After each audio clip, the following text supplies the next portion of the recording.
I want to welcome you to the Engineer Your Success podcast. My name is Dr. James Bryant, your host for this show. And it is my pleasure to have you here with me today. The purpose of this podcast is to provide tools, tips, and techniques to help you achieve success both in business and in life. It is my pleasure to help you on your journey to engineer your success so that you can win at work and at home. Welcome to today's show. We're going to be talking about productivity concepts. Last week, we talked about mental fitness. Leading up to that episode, we have been talking about ways in which you can prepare for success in this new year. And one of the things that comes up is how to continue to improve and increase personal productivity, personal and professional productivity. So that's one of the topics that we're going to talk about today. We're going to introduce a few myths about productivity and then provide 3 proven strategies to help improve your productivity, both at work and at home. Before we get into today's show, I want to extend a personal invitation for you to come to the next Success on Ramp, which is going to be on January 24th at 6 p.m. We're going to be talking about imposter syndrome. So what is imposter syndrome? So are you an engineer who is constantly worrying about feeling like a fraud, whether that's at work or at home? Are there feelings of self-doubt and or constant thought of, am I good enough? Because if you are having that thought constantly or even intermittently, it may be ruining your ability to experience happiness and success. If that sounds like you may be dealing with imposter syndrome. And people may think that engineers or people with a science, technology, engineering, and math background don't suffer from those types of thoughts. Well, let me tell you something. Let's lean in. Engineers are people too. So if people deal with imposter syndrome, engineers do as well. So I invite you to join me for this next Success on Ramp at 6 p.m. Eastern Time, where we're going to talk about overcoming imposter syndrome. You do not have to do this alone. Register for the session and get strategies that can help you succeed and engineer your success. Sign up now. There is a link that is included in the show notes. Now let's get into today's episode. So are you finding it difficult to be productive and successful despite your best efforts? One of the things you may be hindered with are the misconceptions about productivity that have been widely accepted as facts. So common myths regarding productivity can prevent us from obtaining the effectiveness that we desire, both in our lives and at work. In our pursuit of success, we often hear about the importance of multitasking, working long hours, managing the deadlines. However, we often don't hear about the dark side of these productivity techniques or strategies and how they can be damaging to our personal and professional growth. We all want to manage our time effectively. At least we say we do, or we think we do. But sometimes it can be hard to know what strategies will actually make a difference for me. So in this week's podcast episode, we're going to look at 3 proven strategies for improving personal and professional productivity. And another way to put this, and I mentioned this earlier, 3 proven productivity boosting strategies to help you win at work and at home. So before we go any further into this, we're going to talk about what are some of the common productivity myths. Myth number 1, being busy is the same as being productive. That is absolutely false. In our ever faster moving world, it can be easy to equate busyness with productivity. However, being busy and being productive are 2 totally different things. And recognizing the difference between the 2 is key to efficiently using our time and our energy. So being busy is often a response to a sense of having way too much to do. It's characterized by a frenetic schedule of tasks that don't necessarily lead toward to any particular end goal or outcome. We become so focused on the immediate demands, the things that are in front of us, that we forget about the larger picture and lose sight of what's most important for achieving our desired results. Productivity, on the other hand, involves focusing on tasks that add value toward completing your long-term objectives or goals, whether these goals are personal or professional. Myth one, being busy is the same as being productive. That is absolutely false. There is room for when you have lots of things to do, but if you're constantly feeling like you're overwhelmed and you're busy, then some of the things that we're going to talk about in this week's episode and next week's episode are really going to help you prioritize your tasks and improve your efficiency. Absolutely guaranteed. Another myth that has come up is working longer hours guarantees higher productivity, right? So if I work longer, then I know I'm going to be more productive. So for years, the notion of working longer hours was key to achieving higher productivity. I think that ideal has been ingrained in our society, right? If you work hard, that means that you are working longer, that you're putting X amount more time in. The person that puts the most time in is the person that is the most productive. So working long hours is often expected as part of a job, but it doesn't always lead to higher productivity. So let me be clear. There are going to be times when you absolutely have to work long hours. And then there are going to be times when you're not going to have to work longer hours, right? There are times for both. So I am not saying that you should never work long hours. But if you find yourself continuously grinding longer and longer days, 365 days a year, then you are eventually going to burn out. Working smarter, not harder, can help you to get more done without sacrificing your overall well-being. And learning to prioritize projects and tasks according to its importance it will really help you achieve your overall goals. And so when we think about this work smarter, not harder, I think about Stephen Covey and the whole concept of sharpening your axe or sharpening the saw. If you're trying to cut with a dull instrument, it's going to take you much longer and more effort to achieve the same result that you could have achieved if you took some time to sharpen the saw. Working longer is not the answer, but working smarter and more efficiently is. And some of the tips and tools that we're going to talk about will help you do that. Another common myth is multitasking is the most effective and efficient method for getting things done. So multitasking is the act or skill of managing more than one task right at once. So regardless of your role, most people will need to handle multiple projects at the same time. This is absolutely going to be true, both in your professional and in your personal life. We are all juggling multiple things at the same time, or at least that's what we think. But multitasking has long been hailed as a mark of efficiency. And sometimes people look at it as a badge of honor. Well, I'm a multitasker.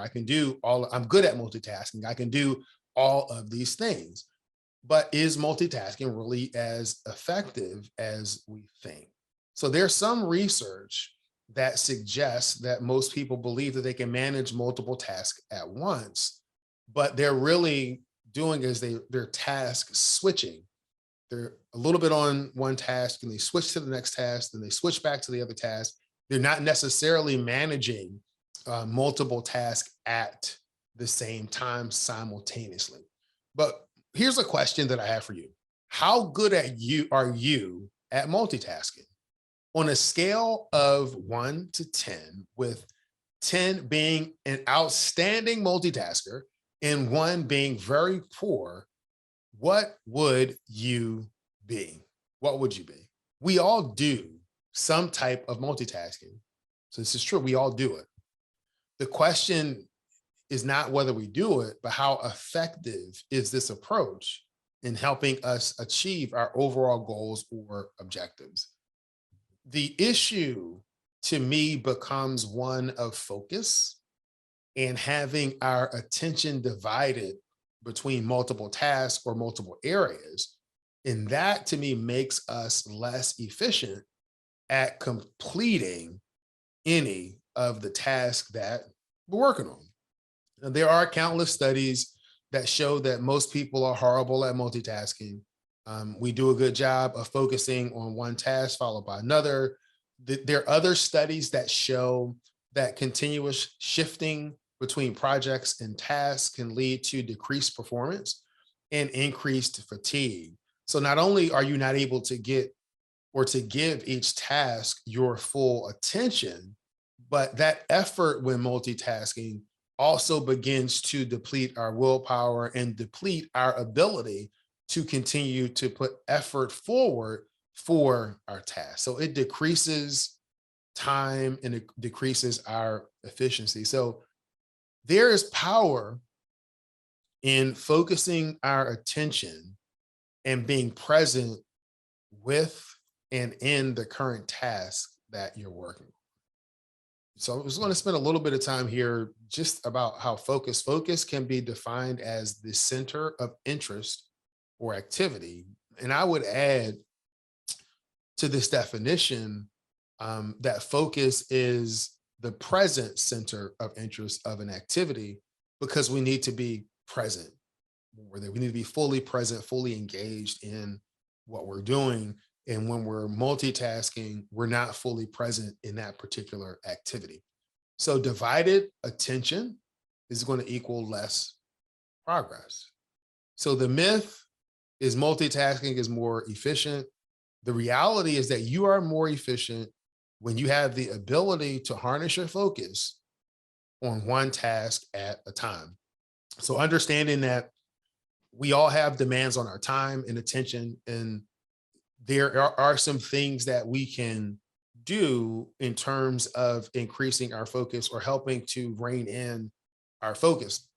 And one would be to limit the number of tasks that you want to focus on. So, what is the right number for you? There's some people that suggest 3 tasks. There are other people that will suggest 2. All of these things can be a stretch depending on the complexity of the task and what you're doing. So there is no one size fits all option per se, but just try to focus on one task during a given period of time to see if that can help you increase your productivity.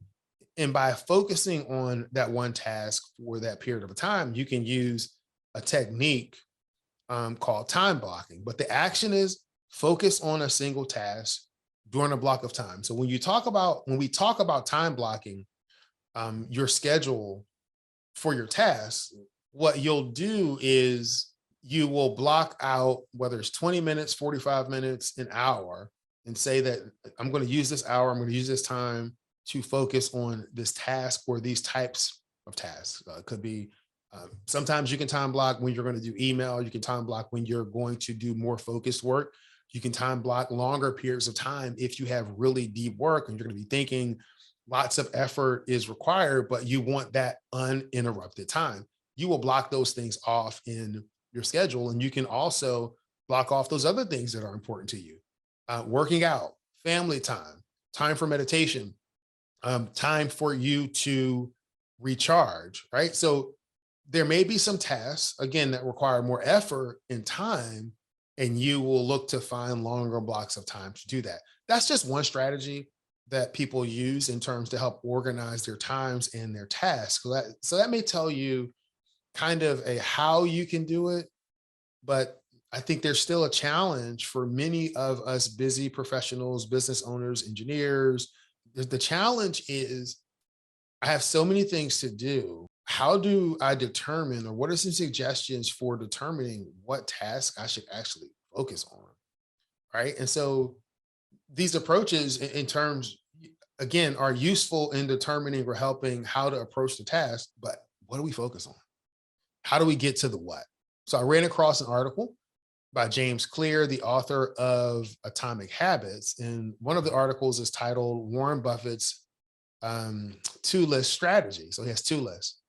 So how to maximize your focus and master your priorities. And so this article lays out Warren Buffett's advice on determining how to prioritize our focus.